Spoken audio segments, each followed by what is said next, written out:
Yo guys, I'm HP, this is Dr. Pink, and welcome to Basic Slow Blues Guitar Training Easy Riffs. So what are you talking about today? I'll show you.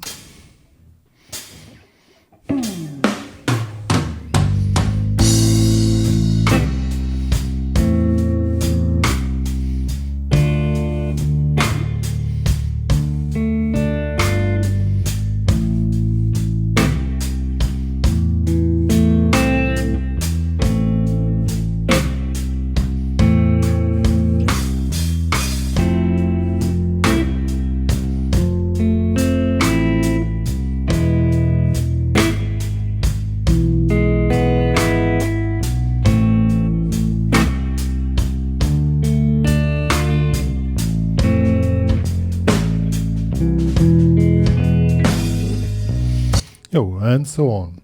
I made a little mistake at the end, but I won't repeat it now because I'm going to fix it anyhow.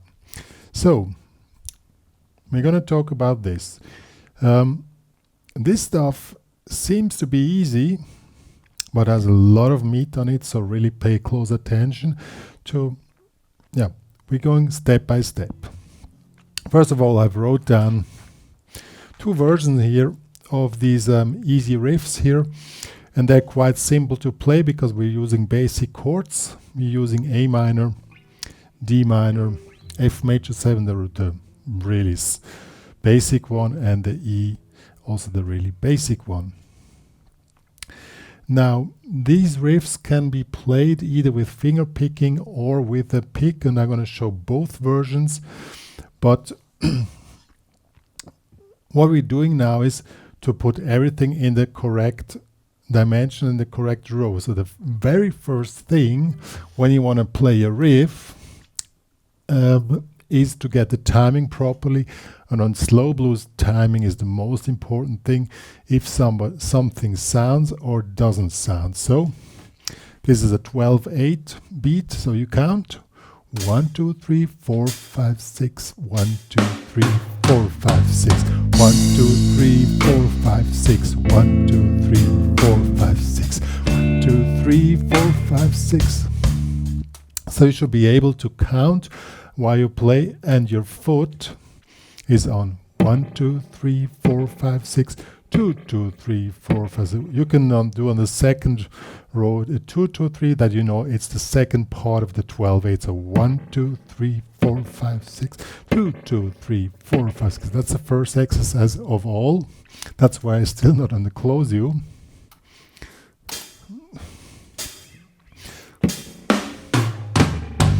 One, two, three, 4, 5, 6, 2, 2, 3, 4, 5, 6, 1, 2, 3, 4, 5, 6, 2, 2, 3, 4, and so on.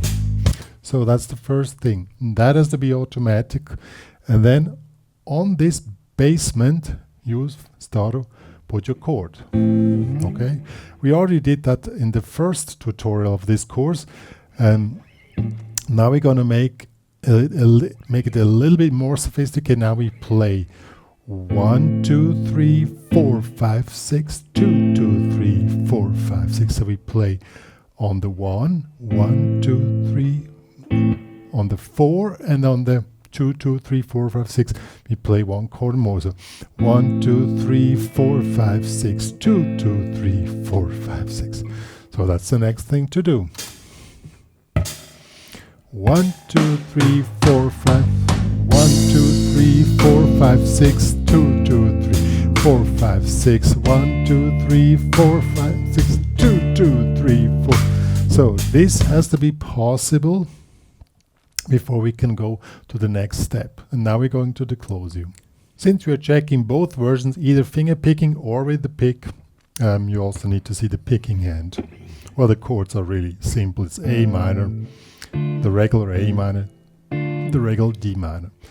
So now we've set the foundation by being able to do the beat, play the chords on the correct spot, 1 2 3 4 5 6 2 2 3 4 5 6, and now we are adding the articulation so that it starts to sound cool. Okay, now if you want to make it sound cool, you make the first long 1 2 3 4 2, 5. The second one short and the third one long again. So you have to be able to play the whole thing really nicely and smooth by counting and putting the make a second one really short. 1, 2, 3, 4, 5, 6. How do you do that? You release the chord and also stop it here with your picking and 1, 2, 3, 4, 5, 6. 1, 2, 3, 4. 5. See, you make the, and then you stop it immediately. 1, 2, 3, 4. 1, 2, 3, 4, 5, 6. 2, 2, 3. Okay, if you do it with the pick, it's quite similar. Then you need to get a proper smooth movement through the strings. 1, 2, 3, 4. 1, 2, 3, 4, 5. 1, 2, 3, 4, 5. There you do the same movement quick, and then you go down with this part of the hand. 1, 2, 3, 4, 5, 6. 2, 4, 5, 6. 1, 2, 3, 4. 1, 2, 3, 4, 5. 2, 2, 3. So that's the main movement, and that has to be trained that it comes in smoothly with the backing track.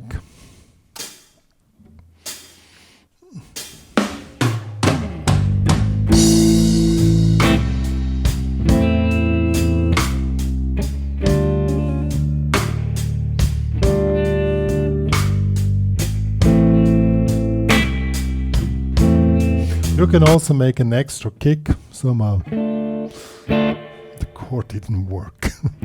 Honestly, I never play this chord in my regular playing anymore. But for beginners it's cool. But later on you're gonna do more cooler stuff. But this is probably the one which everybody knows. So 1, 2. You can also make, if you want to make it short, you make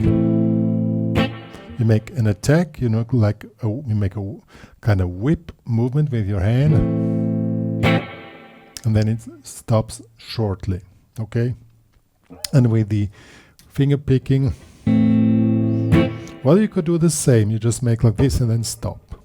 I mean, find your ways to express yourself. It's not, you know, guitar playing is something really individual and you have to find your own ways. But a few things everybody has to learn. In this case, is counting, setting the chords at the right spot, and give it a nice expression.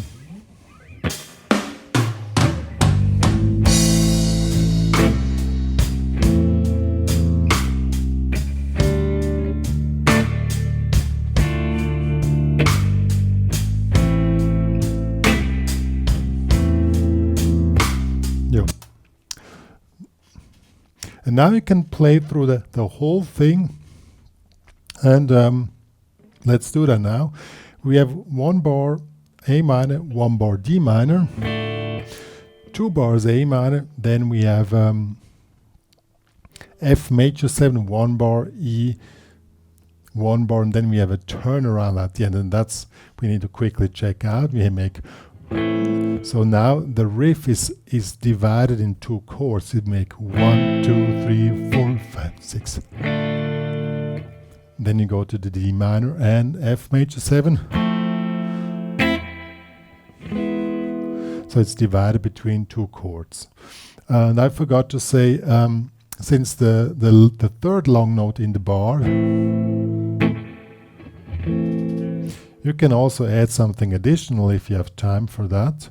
You can make this, you can press against the guitar and give it a sound. But it all comes first timing, set the chords on the right spot, and then you can think about articulation, and this is also part of the articulation. So let's do it now. 1, 2.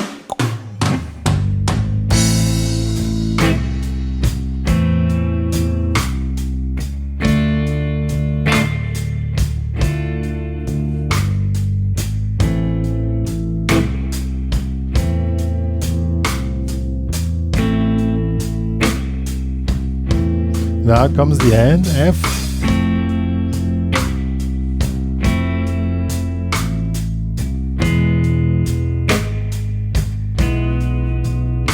Turn around.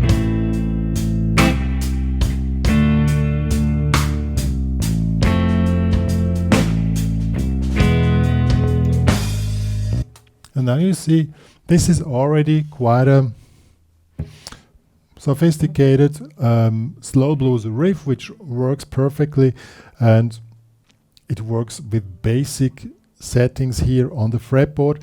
But I already told at the beginning of the tour, there's a lot of meat on it, so if you want to do everything properly, just go one step by each other. First, do the counting, set chords, then go through the form, try to do the riff, and then at the end try to do proper articulations and give feeling into the whole thing. And therefore, everything which was prior has to be automatic, because then you can concentrate fully on the articulation. That's why I always highlight so much that counting is really important. Now let's do a second version of this. Same chords, same form, but now we do. Now we're making nearly the same rhythm, but now we're not playing the chord twice. We first play the bass note and the upper part. We're finger picking. This will be like this: 1, 2, and then we 1. So 1, 2, 3, 4, 5, 6, 2, 2. So 1, 2, 1, 2, 3, 1, 2, 3, 4, 5, 6, 2, 2, 2, 2, 3, 4, 5, 6, 1, 2. That one is a bit hard to count and play at the same time. But you know, once you get the feeling, you don't need to count all the time. It's just that you get a general feeling for the whole thing. It's basically the same. Now, if you want to do it with finger picking, you just roll down your fingers and bass, and then short, you just pull it up and then release the chord. See, that's how it works. Roll down your fingers. If you want to do it with the pick, it's, I would say, a bit more demanding, but for some of you probably not. That is the same thing. First the bass, and then down, up stroke. Or you can also do all downstroke if you wish.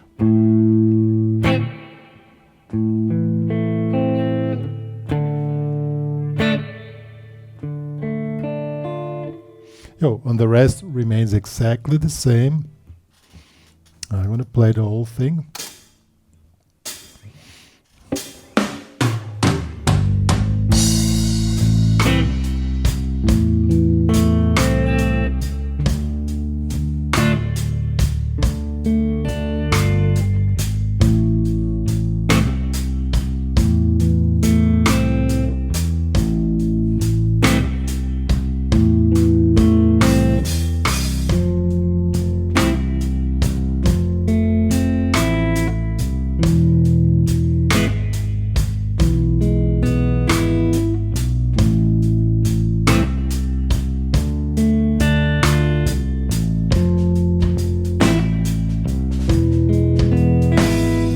That was a basic slow blues guitar training with easy riffs. Some of you might say, well, it already sounded like it should. In fact, yes. The truth is, if you can control what you're doing on the guitar, everything is easy, you know. But that's why I was telling you, you first need to learn the basement. If you cannot do the basement, you don't get the security to make the articulation exactly the way you want, you know. That's one of the main problems which I see on a daily basis when I see students or people playing, jamming somewhere. You have something which works somehow, but you don't have it under control. The trick is, and that's what, at least it's my philosophy, is to first need to learn the basics, the basements, train them. That's why this course is called training. You need to train them, that it gets automatically, and then you have your whole creative system is free to create the articulation the way you want. And at the very end, even with an easy riff, you can give in some musical philosophy in what you're playing. I always play colors. This Farbmusik, Czech Farbmusik, if you want to put the color blue into this, then try to even give an expression how it should sound, you know, the color blue or whatever, you know. And then we're already there where the qualm of guitar playing is.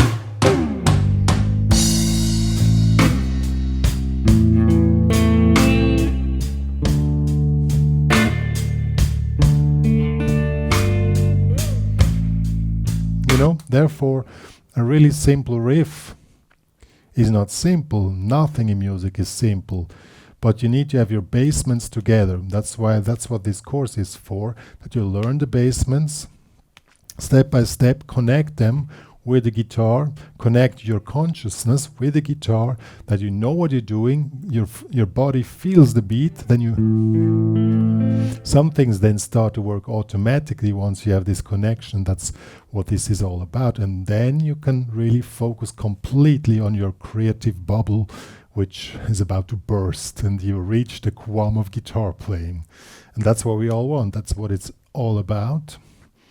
And even then, a lot of players want to play fast, but fast playing works only if you have your basements down to earth, that they really work. And then in this, then suddenly things can develop, which before just sound randomly, or something works, something doesn't work.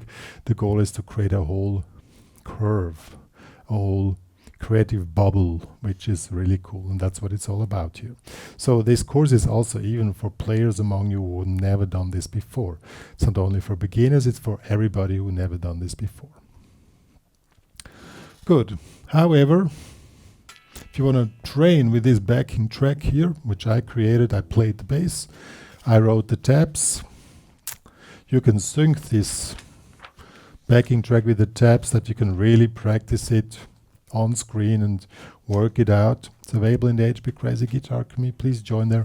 Please become a premium member in order to support the work which me and Dr. Pink are doing for the guitar community. And also please share to the world that me and Dr. Pinks are existing, and please also subscribe to the channel here on YouTube. If you have any questions, you're free to ask anywhere. Just help to grow this little guitar community which we are building, and we're really cool. Me and Dr. Pink are here for the guitar community. That's all we have to say. See you guys.